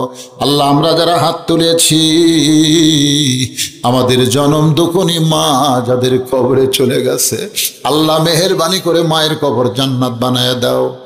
বাবার বাড়ি ঘর সবই আছে, আমি সহ আমরা যারা বাবা হারে এতিম হয়ে গেছে আল্লাহ বাবার কবরকে জান্নাতের টুকরা বানিয়ে দাও। এই মাদ্রাসার জন্য জায়গা জমি দিয়া আমার আলাউদ্দিন ভাইজানের বাবা দাদারা কবরে চলে গেছে। ও মাবুদ, এতটুকু সম্পদ যারা মাদ্রাসায় দান করলো, মসজিদের জন্য দিল ওয়াকফ করে, মাবুদ গো এই মানুষগুলোর মতো ভালো মানুষ যদি দুনিয়াতে না থাকতো তাহলে জুয়ানপুরের মতন এত বড় মাদ্রাসা এখানে গড়ে উঠতো না, এখানে হাফেজি মাদ্রাসা গড়ে উঠতো না, মসজিদ হতো না। এই মানুষগুলো এখন কবরের বাসিন্দা হয়ে গেছে। আল্লাহ তোমার দরবার আরজ করি, 63 বছর ধরে মাহফিল চলতেছে, ওই কবরগুলোকে আর কবর রাখো না আল্লাহ, তাদের কবরগুলোকে জান্নাত বানায় দাও। আল্লাহ আমার আলাউদ্দিন ভাইজান সর্দার শাহ কত কষ্ট করে মেহনত করে মাহফিলের জন্য, মাদ্রাসার জন্য, সব সময় টেনশন করে চিন্তা করে। আল্লাহ গো এই মানুষটার হায়াত দারাজ করো, ওসমান গনির সঙ্গে তুমি তারে জান্নাত দিয়া দিও। আল্লাহ মাদ্রাসার প্রিন্সিপাল, ভাইস প্রিন্সিপাল সহ হাফেজি মাদ্রাসার মুহতামিম, তালবে ইলম যার মাথায় পাগড়ি দেওয়া হলো, এই মাদ্রাসার তালবে ইলম দাখিলি পাস, আলেম পাস, সামনে ফাদেল পরীক্ষা, সেন্টার মাদ্রাসা কিয়ামত পর্যন্ত আল্লাহ তুমি কবুল করে নাও। আল্লাহ আমি গুনাহগার বলে তুমি দোয়া ফিরিয়ে দিও না আল্লাহ। এতগুলো আলেমের মধ্যে, এতগুলো হাদিস সাহেবদের মধ্যে, মুরব্বীর মধ্যে, যুবকদের মধ্যে আমার মা বোনদের ভিতরে যার দুইখানা তোমার পছন্দ হয় সেই দুই হাতের ওসিলায় গোটা মাহফিলকে আল্লাহ তুমি কবুল করো। আল্লাহ কত মানুষের জানাজার নামাজ আমরা পড়েছি আল্লাহ, এই দুই হাত দিয়ে কত কবরে মাটি দিয়েছি, একদিন আমরা সবাই মারা যাব আল্লাহ। যেদিন আমাদের মৃত্যু হবে দিনটা যেন জুমার দিন হয়, মাসটা যেন রমজান মাস হয়, ইমানের সাথে ইজ্জতের সাথে এই দুনিয়া থেকে যেন মুসলমান হইয়া বিদায় নিবার পারি। আল্লাহ আমাদের সকলের জন্য কবুল করো, মাদ্রাসা কবুল করো, মাদ্রাসার আশেপাশের সমস্ত মানুষকে হিতাকাঙ্ক্ষী বানায়া তাদের সন্তানগুলোকে এই মাদ্রাসার তালবে ইলম হিসাবে কবুল করে নাও। সুবহান রাব্বিকা রাব্বিল ইজ্জাতি আম্মা ইয়াসিফুন ওয়া সালামুন আলাল মুরসালিন ওয়ালহামদুলিল্লাহি রাব্বিল আলামিন ওয়াজাল আখিরা কালিমাতুনা ইনদাল মাউতি লা ইলাহা ইল্লাল্লাহু মুহাম্মাদুর রাসূলুল্লাহ।